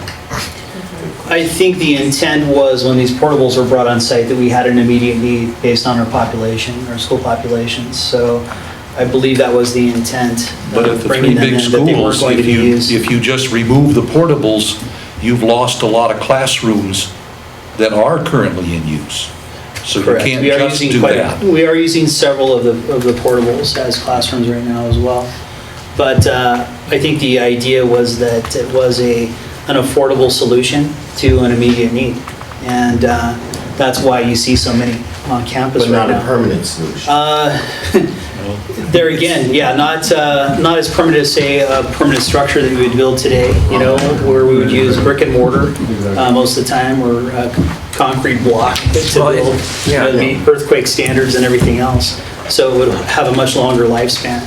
On a permanent structure, you're getting into the 75, 100-year mark, you know, and beyond, depending on what type of construction style you go with. So there's a lot to be said in going with a permanent structure over a portable building. I have a question. If you can afford to put You it say up you in the mentioned first that you place. have probably 9 empty classrooms in Myers Oaks or Melanie. How many classrooms are in each school? I mean, to be able to have 9 empty classrooms that we're not using is, I know it's because enrollment is low. So, and at one point, we will have to make that point that, do we really need to have all the schools and removing all these portables from some of the schools, and then it wouldn't be more realistic to combine them and put them in together and then less repair? I know that we're getting to that, but it's just like, sometimes it doesn't make sense to try to repair all of the schools when, well, first, we don't have the budget for them, and second, there's no need to have all of the schools with so many portables that they're not used, and it just doesn't make sense. But do we want portables? Do we need portables? Are they meant to be a part of our schools? They are definitely a part. We are using them on a regular basis as classrooms. We use them as breakout rooms also, various programs throughout the district. And some of them are, like I said earlier, some of them are in fairly good shape. So I don't think, I didn't want to just get caught up on just portables being the enemy here. There's a combination of things to consider. And sometimes a portable structure, you know, its siding may be in really good shape and it just may need a roof. Or it may need an update to the air conditioning and heating system. And you mentioned DSA earlier. They don't have a hard and fast rule about at some point the portable has to go, as long as it's in good working condition. Yeah, because there's a lot of factors involved in that. You would look at everything, you know, from the top down again, and look at what condition it is in. Well, maybe we can move over to, if we don't have any more questions about Myers Oaks, move over to Topa. I did see, I'll just make a note that Myers Oaks average score is a little bit less than, well, actually, quite a bit less than Miramonte's. It's interesting because it's significantly less, but it's still fair, considered fair. Yeah, it's kind of a broad spectrum. Because they're on the low end of fair, and the other one's on the high end, right? Myers Oaks has a lower score. On the other hand, the roof score is so low, it's just about. Yeah, so that's the thing too, is like Andy's asked me to give my personal opinion or input on this analysis, and that's dealing with things at Myers Oaks versus dealing with things at Topa or Miramonte, you know, so that's something just by basic insight, you know, that I could offer that up to you, knowing what my crews have had to contend with, you know, the last couple of years. I always judge personal observations more closely than certainly. software. Which to say though, you're not that your ranking was intended to become a Miramonte is 18 point, it's in Myers Oaks is 7 or so and so on, but it does actually match up to roughly the differences in percentages, as Miramonte does have the highest percentage, Topa Topa is next highest among the big three, and then Myers Oak. So it actually, which is the ranking that you ended up if you did average out those 5 or 6 categories. Because I would offer up, if I delved into those same categories at the Fed report, it's going to have more of a line. When I forced your hand a bit, you're actually matched up to what these fit things said as well, so nice job. Moving over to Topa Topa then? Yeah. Okay. Topa Topa, again, just like the other sites, is going to have a combination of portable and permanent structures. Most of the portable structures, I don't know if it's useful at all for me to point it out on the map or not, because I don't know if you can see that. I thought you guys had the slides. I apologize for that. But most of the portables are located either on the north side of campus of Topa or down by the kindergarten area. Those units are actually a portable system of the building. The part that's unique about Topa Topa is that it's mostly a modular building system that came about after World War II. It's got a sheet metal paneling, cladding on the exterior of most of those permanent structures, and those same panels are used on the roofing system and the canopy of the covered walkway. So it was truly modular in its design, probably very innovative at the time, but it's at the point now where with the age and nature of being here in Ojai Valley, those nice joints that were intact at one time have now started to work a little bit loose, and you're seeing that we're getting more of a leaking concern for those metal structures at Topa Topa. There is also a more traditional building located on that site for the administration building, which includes some classrooms as well as the multi-purpose room and kitchen. And that's what we refer to as a built-up roof, which is a basic tar system that has some rock ballast. You can stand there and see the little rocks on the roof as part of that system. But all those roofs, again, need attention. Tar and gravel over something? Yeah, that's how they did it. And it seems a little bit unusual, but that was common for that stuff. Just one more question about the temporary classrooms. I've taught in a lot of them. They're all the same size? Can you get them bigger or smaller? Yeah, you can get them in varying sizes. I would say a majority of our portable classrooms have a condition where they've got 2 doors and a single sink counter area with some cabinets, usually some built-in cabinets along a single wall, and windows along the length of the room. And that's kind of the basic configuration for a modular classroom. The walls between them are rather thin. Yes, they are. In fact, it's a basic wood frame system with what's called T111 paneling, sheathing material that would still be used on houses even today. Fairly simple with basic insulation. And the kindergarten requires its own bathroom. So that's the Yes, yeah, that is unique for the classrooms, the portable units also at Topa Topa. Each one of those has its own kindergarten size classroom with an appropriately sized toilet and a sink to go with them. Yeah. This corrugated metal side and top and whatever. Yeah. It sounds a lot like an article I read in the Star a few months ago about, I think it was Oak Park, had put in a number of classrooms that were made of that stuff, and they were kind of dropped in place. Well, like a storage container? Well, yeah, but like a double wide, okay. A double wide Yeah. Connex container. Yeah, I would think that's kind of the modern I don't know if that's something you've looked at or what analogy. the costs compared to.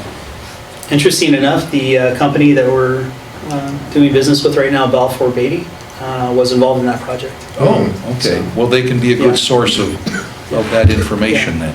Yeah, they're doing different things with those. They're actually, for all intents and purposes, they're a sea air container, sometimes referred to as a Connex, if you come from a military background.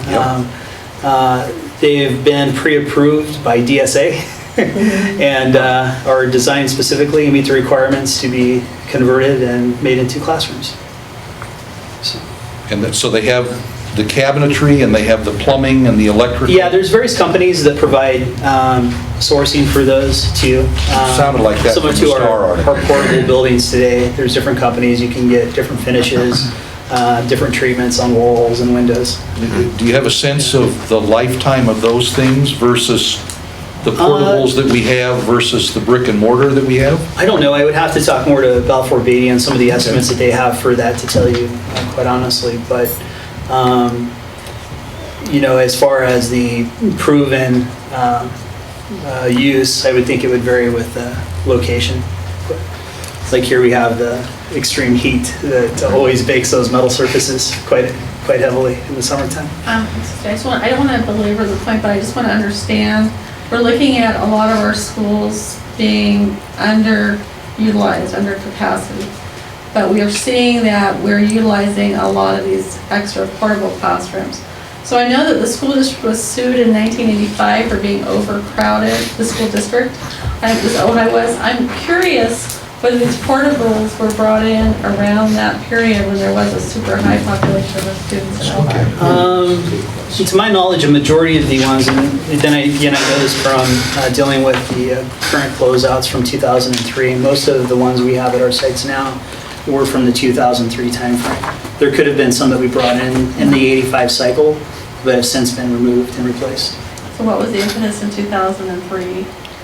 What was the bond major? There was a bond major.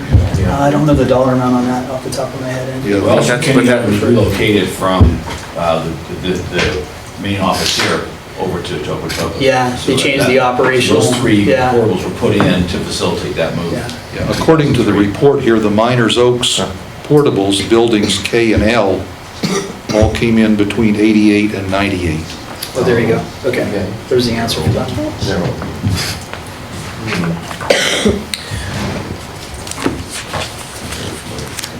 So we have these fit reports, do we have fit reports for the smaller schools too? I was wondering. Oh, we do. If we flip on through, Yeah, why don't we find, just San Antonio after Topa? look through those as well? Can we just talk about what undercapacity is though? I'm just trying to get my head around. Our schools are not used to their capacity right now because we have more buildings. So we put in these more buildings and we had a higher population of students. 15 to 25 years ago, yeah. Yeah, we're counting the portables as capacity, right? Sure. Yes. Yeah. Yeah, they were part of the study. You know that. Yeah. Is that, I'm just asking a general question, does that make sense now that we have fewer? If you look into the details, some of the portables are in better shape than the hardscape. Right. And being that they are a self-contained unit, so to speak, they have some advantages, if you want to look at it that way, right? Okay. This question keeps coming up in my head since the last meeting too, and especially with this. So there's going to be repairs. There's not anything new happening. We're going to fix what's broken. No, I think we knew from the onset quite clearly that the intent of Major J was never to go after building new structures. So my question is then, when construction is going on, I guess we talked about this too. What is it? So will one school be closed down to be repaired and other students go to another school while that's happening? Or is there going to be schools closed for the summers or what? How is this? How will it come about with construction? Some districts have made changes like that to populations at school sites. Some schools have brought in, or some districts have brought in some temporary portable units, right, to replace the permanent structures. Yes. They've done things like that. I don't know that we've gotten to that level of discussion again. I think that's part of an overall strategy. Right. Still are very early in the stage, so we don't have that timeline. What we have talked about though is that the vast majority of, especially in the first year, vast majority of work is going to be done during the 10-week summer period, and at least our discussions to this point be that would be the really, vast majority of our construction in the next 5 years, or our repair work is going to be done during, non-instructional periods. Yeah, I think that's really my intent. That would be my direction. I think that I would receive from Hank and Andy both, is to keep us open for business. Don't displace the kids. Yeah. Maybe something a little bit, just a new question to ask. We know that when there was consideration of moving the 6th grade to the middle school or to Matilaha, there was a cost associated with that, a substantial cost of moving that. Is there costs, is there costs that we'd have to consider if we were going to move students from one school to another? Relocating, I mean, we're looking at the efficiency and see how the best utilized campuses. If that means if we do shift a campus, what kind of costs can you expect to be associated with moving a student body from one campus to another? We haven't even begun to crunch any of those numbers, unfortunately. I know there's different thoughts out there, and that there is a process for that, but I don't know what the dollar value associated with it right now is. You're asking if the school board decided to close an elementary campus and those kids were somehow assigned, whatever that process is, what's the cost associated The with infrastructure of the. Because that would, I mean, if you're moving from the teachers and the classrooms and all the equipment from one classroom to another campus, there's a cost associated with that. But then you'd also have to think about the infrastructure costs of making sure that the classrooms are up to date on that part of And it campus. probably varies per the different school sites, but there have been some studies for other school districts where it costs more to close down a campus than it does. Right. Are we running into a pop-up? I'm wondering where that line is for us. Does it become more expensive for us to move a campus or restructure our district or realign our district, and whatever words you want to use, to then leaving it status quo and putting the minimum amount of dollars into that campus?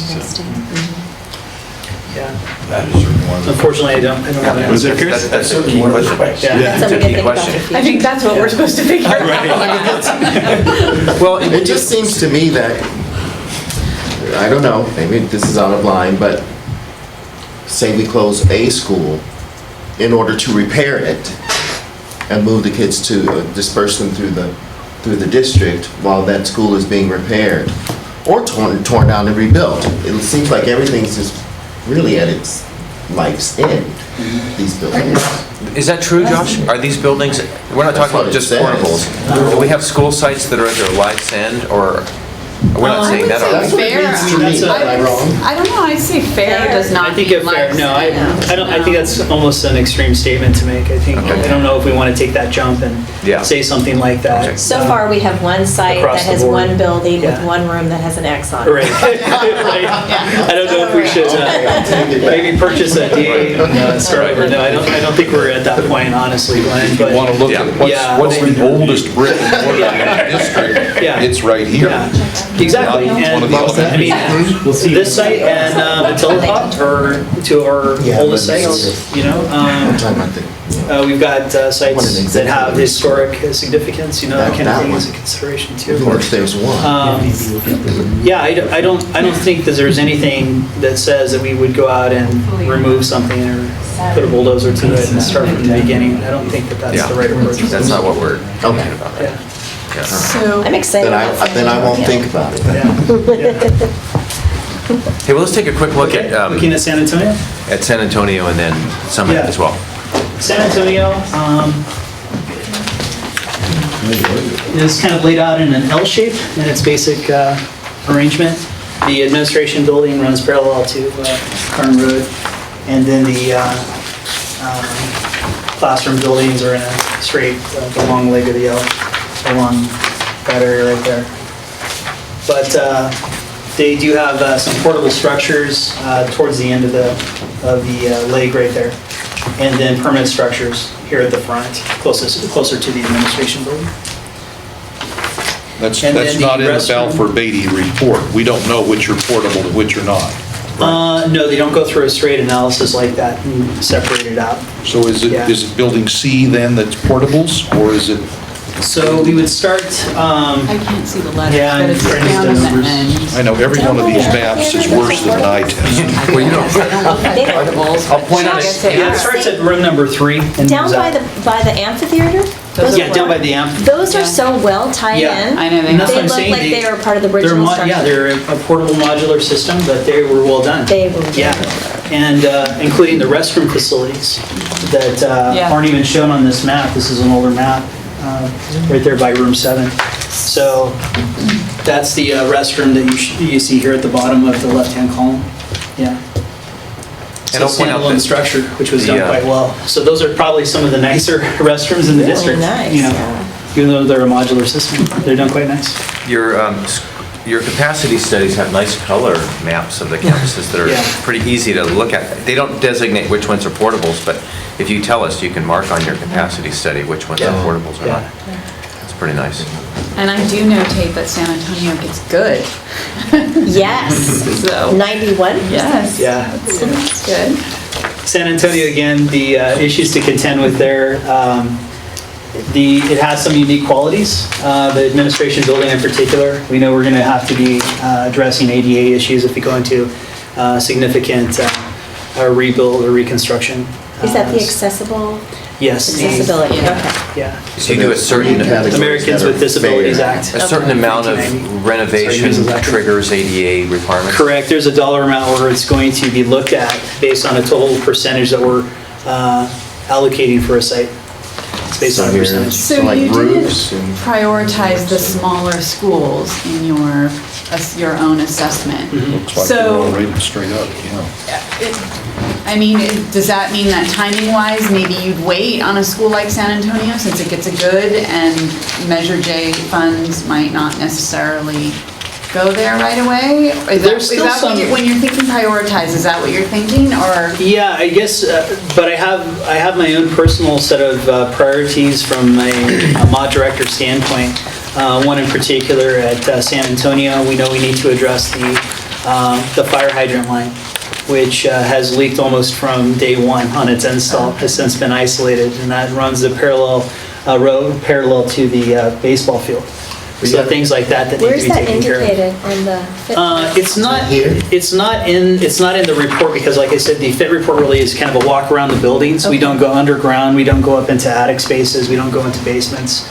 We look at where the students would walk and dwell. But it's something you But it's considered something significant. in looking at Measure J. Right, because we know we are not going to get an opportunity to take care of that specific repair again. So you have 3 categories here that are fair for San Antonio, so that's priority repair, right? Yeah, as far as wanting to keep it from deteriorating further. Yeah. Certainly. So And that's that's something significant. that would need to be looked at because we know we are at a point with some of these repairs where we can do something with it. The repair is actually going to work. Part of the issue as you look at the elementary schools as a whole is that deferred maintenance has been deferred for so long. The repairs have deteriorated and a patch on a patch has deteriorated and it's caused even further damage, whereas before we could get by with a temporary repair and then a replace. We've let the repair sit and now we're dealing with greater issues. Completely replaced. Yeah, that's the trouble. But we're sort of free to use Measure J funds kind of around the district as are assessed. We don't have to say use it a specific amount per school or anything like that. We can No, no. completely, okay. Yeah. we would So if have the to make school's those good, we could basically say, other than the fire line, we can sideline that for now Yeah. because it ranks I brought up the good. fire line as an easy example too. I don't want you to think Yeah. that's the only thing at San Well, I'm Antonio, but just yeah, saying, it's just one of those things that we know. There is a priority, Yeah. in other words, Yeah. like we can sort of sit here and say, well, this school doesn't necessarily need a lot right now, but Right. this school does, so.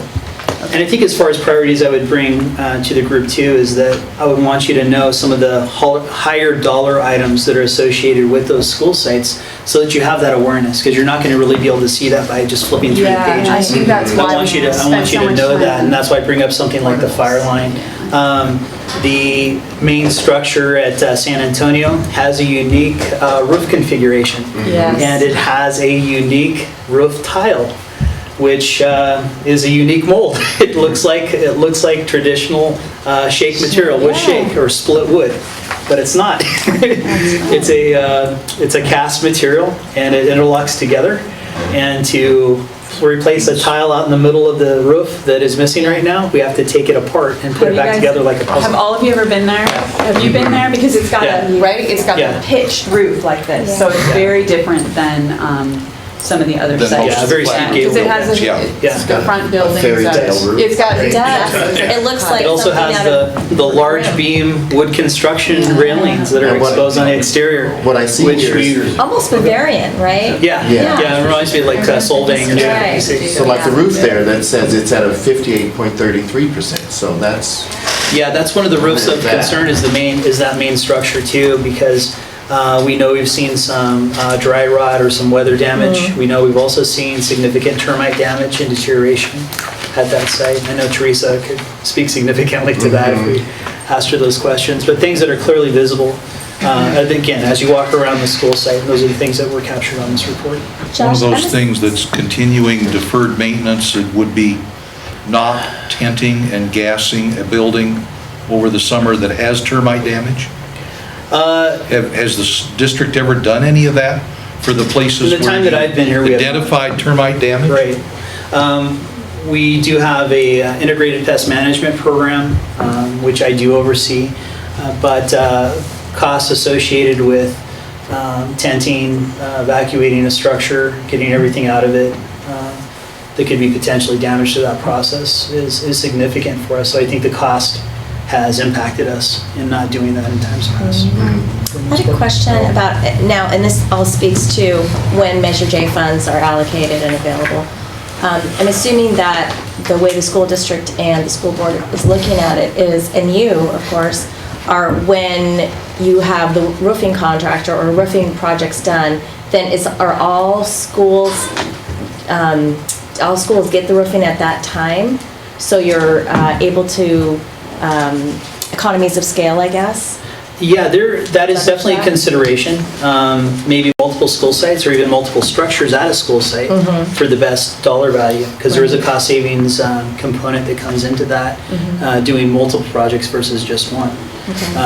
Just the paperwork alone and running those contracts, it makes sense to combine structures together in one contract because you don't have to rewrite them, and there's a lot of process that goes in submission and monitoring of those documents. And hearing you say that the infrastructure, the exterior is your highest priority. It is. From your perspective. If I know and I'm given the direction that we have buildings that are priorities for us, then I want to make sure that we go after those roof structures in particular. Yeah. So can I circle back to the Balfour Beatty report? If I understood correctly at the beginning of our meeting tonight, Andy, you said, and I think you said as well, Josh, that these numbers, if I just look, I'm looking on the summary page toward the beginning that has, columns A, B, and C, that these numbers are more so averages based on student population or square footage?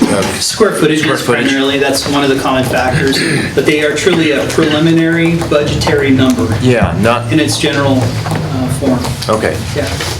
It was not intended to capture any specifically identified project that the committees may be voting on or the Board of Education may decide upon, but to give us But if we have a to work starting with point. numbers here, and we will have to ultimately, these are the best numbers we have. So far. As a starting point, yeah, as a starting point. Do you anticipate that we're going to get more refined numbers before we make recommendations to the school board? I'm guessing not. They'd have to, because they would. No, and those reports can be costly as well. There is a cost component associated to spending the time and the energy to I mean, go that into would those. entail doing real estimates, Yeah, like real, yeah. and since we don't even know for sure if we're gonna keep all existing. Dollar that would figures be- equivalent to the FIT reports where you actually walk around and say, this much has to be fixed here.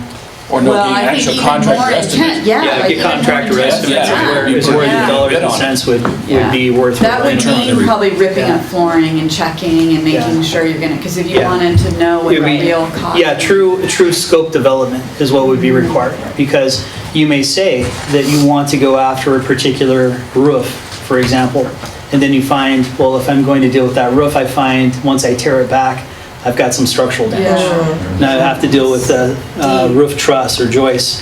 And now, once I tear that back, I'm looking at the wall now. I've got some issues with the concrete, right? It's discovery. It's a discovery process that Just does out occur of once we open that curiosity, up. maybe you can't answer this, but when you walked around the three that Andy asked you to compare, did you guesstimate at all, like compare and contrasting how deep you thought some of those repairs might go? Or did you keep it at a very like eyes only?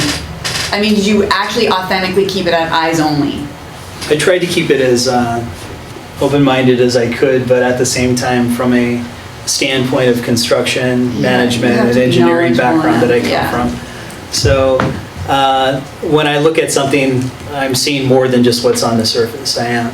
I don't know if everybody, but yeah, I do have a construction engineering background. So that works its way into the checks and Ds and X? It does in the end. It does. It does. Okay. It's a consideration. Sure. You'd think so. One other point on this, on the Balfour Beatty, on these columns, and understanding that they're just estimates, the columns tell us that of the $35 million allocated for the bond, that the 3 larger elementary schools are, they just an estimate of about $3 million each. There's a 35% soft cost added at the bottom, so that really kind of takes those up to $4 million. San Antonio, 1.4 million plus 35%. Summit, 800,000 plus 35%. I mean, these are big numbers. Yeah. Is the assumption correct that if the school board were to decide to close a school, that the Measure J funds would not be spent at that school? Yes. I would hope so. Well, it depends on who you want to put it to. And then further, would they go to the other schools? Yes. Yeah. And especially for those priority items. It would open us up to other priorities. Speaking of priorities, I mean, they vary. So you've got priorities associated with maintaining a particular structure. You've got priorities associated with things that we can't see that are underground. You've got priorities that are related to basic health and safety. Priorities to the ability for a teacher to have enough electrical capacity to run all the computers in a computer lab. So, But when looking at Measure J, if you are, let's say hypothetically, we're going to close the school, then short of abandoning the site and have it sit there, which you could have cost doing that, if you're going to have it in a position to have a commercial rental or lease, then that's going to re-resource it. to recover some of the stuff and make it rentable Yeah. and fit code, who's that going to fall on? So those are all considerations, regardless of whether the building is used in a school or not, or repurposed for something else. If you're repurposing, the acquiring user can do leasehold improvements. That's true. They could. And that would just adjust maybe the terms of the lease. That's true. If we decided, if the school board decided to close one facility, I don't think it would be the best thing, depending on the term of the lease and everything, if it were to be leased, to invest Measure J money in bringing that facility up to whatever we think is proper. I was not suggesting. Prior to a lease. What I was not suggesting, what I was suggesting is that costs are going to be incurred, not use Measure J money, but costs are going to be incurred in getting the building in a position to rent. Even with a triple net commercial lease, you still have landlord obligations that have to be covered. So that's all I'm saying, is that there are costs incurred, regardless of what you do with the site. And if you're not using it as an instructional site, then Measure J money is not available for whatever has to be done to repurpose that building. That's all I'm saying. Nothing more obvious than that. And remind me, and I'm not sure who to ask, but what are the rules regarding the sale of school property? Now, there were some special rules about. If you sell the property, then basically you have to use, the money goes back into facilities, not into the general fund. But before you can sell it, if it's going to become repurposed to some commercial use, you've got to get the city council or the county board of supervisors, whichever, to rezone the land. But you also have to have, there's also things you have to offer to entities and organizations you have to offer to prior to allowing it to be sold to a third party. Or lease it for that matter. So it sounds like you know a bit about this. And that offering to these other entities, is that at fair market value?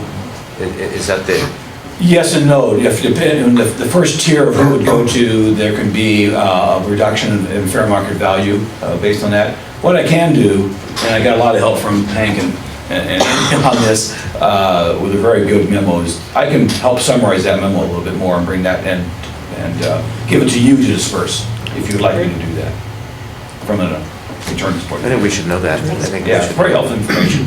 Because you're right, I don't think there's any point in closing a campus and letting it sit empty. There's a whole procedure you have to go through in terms of how that particular property is offered past that point, whether it's sold or leased. There are things you have to go to first, whether it's the city or the county. There's a sequence that you have to go through. I You just can't put a for sale sign on and walk away. Right. The school, the old school that was shut down, that is now a community center. Oakview? I don't know which one it is, it's the one out in that area. Oh, yeah, okay. Yep. But I understand that one of the restrictions on the use of it is that it could never be used as a school because they didn't want to have competition.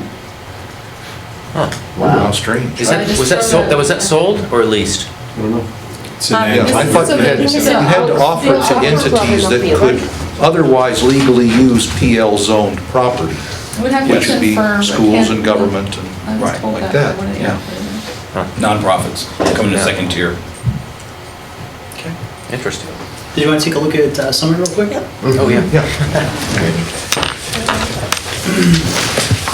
Again, Summit, the core classrooms are going to be the modular units, what are identified as items, rooms 4, 5, and 6 on the diagram. And then the permanent structure to your right-hand side, which is part of the administration building. Say 4, 5, and 6 are portables? Correct. So And portables there, they have a very shallow threshold or entry. It's a single step, it doesn't have a ramp design. So there's upgrades that would definitely be needed to Come make El those Nino. accessible. Yeah. It's nice that they're a little bit higher on the ground, and Summit is at Summit, so it's on high ground. That is one advantage, great. It is also one of our Red Cross evacuation points. That's a good point. I had a question. When you state here that the playground, the play school grounds are in fair condition, are you? The playground proper. You're not including the asphalt area? No, in asphalt that? surfaces, walkways are Would that quite be deteriorated. the So hazardous? those are associated to the building areas with the hazardous materials as a deficient. There's a note here, asphalt is severely damaged and deteriorated and Correct. requires. Yeah, something that I did mention earlier is each one of those line items where I've got some type of a letter or designation, there's a note that goes with it that you can read there. It gives you some further information. And the external that's summarized over here, I don't see it here in the detail sheet. You've got Building B, Room 2, 3, 4 restrooms, Building A and Building C, which are all structural and other restrooms, but the external playground playground and school grounds, it says 4 checks and 2 Ds, and I don't know where that is. What line item was that? On the summary for Okay, Summit. the last page? Yes, yeah. On Under the H, page it shows external the checks. playground and school grounds. There is no school ground. He's got it down there at 14 and 15 at the end of the line. Yeah, and I think, Is it on this sheet? I think what happens too is. now I'm that saying it's on the looking at it- summary sheet, I don't see it on the detail sheet. It is on Yeah. the- Column 14, Column Yeah. 14. on the check sheet, on the, On And what then is he's called looking at- page and then he's 5 looking- of 6. It's on this, And he's looking at Oh, page 6 or 6. I'm 5. not You're seeing it on looking page at page 6, yeah. Well, Number of Ds, 2, 4, 5. Yeah, right, second Yeah. last second to column. last column in both. you see it, Steve? No, I don't see it. You're talking about this sheet right here? Is it this one? Steve? Yeah. Look on You're looking column at 14. the Ds right there. And then he wants to see them on the next page. And then. Oh, I'm sorry, okay, then they are summarized on the next page. Yeah. Okay, got it, thank you. Yeah. Sorry about that. I have a question about the connection between the FIT and the Balfour Beatty. there's not really a connection, right? There's different processes that were used altogether. And this occurred after the Balfour Beatty, is that right? The one you're holding in your Yeah, the hand fit. occurred after the Yeah. Balfour Beatty. I do one of those every year. Okay. There was one done prior to the Balfour Beatty evaluation. Because one of the things I know is in the percentage rating in the FIT reports that Miners Oaks has the lowest percentage at 76. And so in some ways that suggests to me that it needs the most repairs, which would mean to my mind that would cost the most. Yet on the Balfour Beatty sheet, it actually is Miramonte, which has the highest column C budgeted figure for repairs, even though it has a 90%. Yes, we did notice that Balfour in Beatty went by analysis. square footage. Yeah, they went that by is square correct. footage. So that's truly the most answer. important Yeah. part, circling all the way back to that initial statement. The Balfour Beatty analysis is looking at square footage when they do their calculations. So it's not taking into account that the HVAC system is worse in one place than another. It's not. So if we actually looked at the analysis, because we were thinking it was interesting that Miramonte was coming in the highest, but their square footage also is even smaller than Myers Oaks. And it seems like the condition of their facilities are better, or at least ranking higher in the FIT paperwork. If you look at all of the costs associated with the structure, so that's items 1 through 30 in Balfour Beatty's listing, it actually would be higher at Myers Oaks because of the square footage of the overall building. But what caused Miramonte to end up being higher overall at 3.17 versus 2.9 is because it's a larger area of the actual parcel itself. So it's a larger field and grounds area. So again, not to say that they were actually taking into account that Miramonte's field was in worse condition than Myers Oaks. What they were saying was they both need to have work done, and so we're going to use the entire square footage of the footprint of the campus and do a factor it's being Just do a multiplied by. peanut So butter spread, yeah. that's why Miramonte is actually higher than Myers Oaks, is that the square footage of the entire campus is larger. So it's not, and that's why I thought it would be helpful for Josh to go into some of the FIT analysis, is that gives you a little bit more context to specific conditions of those of the campuses. I mean, certainly it's very useful for me, and to have the percentages on that FIT report is really fitting for us to look at the Balfour Beatty, sorry. You'll be punished later on. Just so you know. It tells us I had to get a pun in. we ought to try to modulate the Balfour Beatty numbers, we just don't know how. Right. At least we've got a bit of a tool though with the FIT, something. Yes. Excellent tool. Yeah. And Josh, are any of these properties, This uses a lot more flavor to have it they than the been Belgian. involved in Yeah. the Williamson Act? Really just- lawsuits? Miners Oaks in particular, at this point, is the only one, to my knowledge, that I don't know if there's actually a Williams. I don't know if there was actually it's a the lawsuit, It's the but Title I. part of a monitoring. Marianne's own lawsuit, it's Yeah. just A because of a monitoring. number of years. Yeah.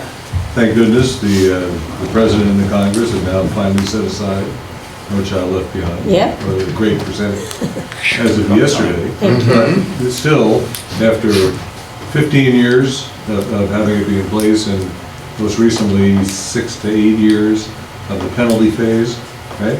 When you have a certain configuration and test scores, right? Then you qualify for a little extra supervision from the county. And Extra help, that's all it yes. was. And every time they came, Miners Oaks, and in this case, Tilla, not only passed, but were exemplary. I'm sorry, I thought that there was something that addressed like the actual state of the campuses. No, it's just a matter of Well, having it's- certain elements. Part of everything that Hank is sharing is actually we have a gentleman that comes from the county that actually in the only elementary school it's under this extra care and watch is Myers Oaks. The state of the facilities is absolutely part of what they're looking at. So they have someone that comes in and goes into our classrooms and wants to see that we have appropriate textbooks, each of the classroom levels. And again, we, as Hank said, have always passed and done well in each of those assessments. The other piece of it, in addition to making sure we have adequate instructional materials, is also the facility piece. And so the FIT exam that you guys see was also reviewed by the county, signed off on, approved, that it was a fair representation of the state of those facilities, and that the state of those facilities was adequate based on their watchful eye. So in that case, I generate the fit report, and then I walk with the site inspector. This year, Andy actually walked with us too, for that particular sequence. I had a question for the next meeting. Excuse me, I'm losing my voice. Would it be possible for Andy or maybe Hank to do just an overview? Hank, you did such a great job explaining how Measure J funds are allocated over the course of time. Not where they're allocated, but how they're received and then parceled out, I guess. I could actually do that in one sentence. Oh, great. Okay, so at least the original contemplation back right after Measure J passed, on the way to going to San Francisco to get our Moody's rating, we had to make a presentation. So basically, if you think about $35 million sold, our financial advisor suggests the most likely configuration, this is a long sentence, is 10, 9, 8, 8. 10,988. Right. That was what the original sentence was supposed to be. So, and we've sold one series, 10. And, you can sort of figure 18 months to maybe 2 years or so, a year to 2 years, but 18 months on average, between each series. So figure 6 to 7 years or so you would sell. It depends on how fast you can get projects organized. So that's the concept, 10, 9, 8, 8. I think that is a Excellent. Thank you. Great. Any other questions? I see we're close to 9 o'clock. Great. This was really, really Really. Let's adjourn this. Thank you, Josh. Thanks for letting me talk today. Thank you for letting me use your mic too. So any homework for this? Yeah. Anything you want to prepare for? Try to understand what's in there. So Glenn, you got my email back to you? Yeah. So I suggested Talk about that. I tried to schedule before and after. I'd actually gotten it forwarded from Kathy before. Okay. So that's why I did before and after, trying to capture that. And we'll just see how it goes for you. When is our next meeting then? 7th? Yeah. This 7th? month? No, next month. No, it is. 7th and the 28th. I think, Both of them? And Yeah, as long as, yeah. I sent an email out earlier asking for, Availability on 6 specific dates. yeah, that gets us through March, and hopefully we're close to done at that point. Yeah. Well, Hank originally said February, Well, so. so I think I'll just make that 7, because I can make that, yeah, okay. and I'll see what happens after. Shall we just, We're adjourned. Okay. There you go.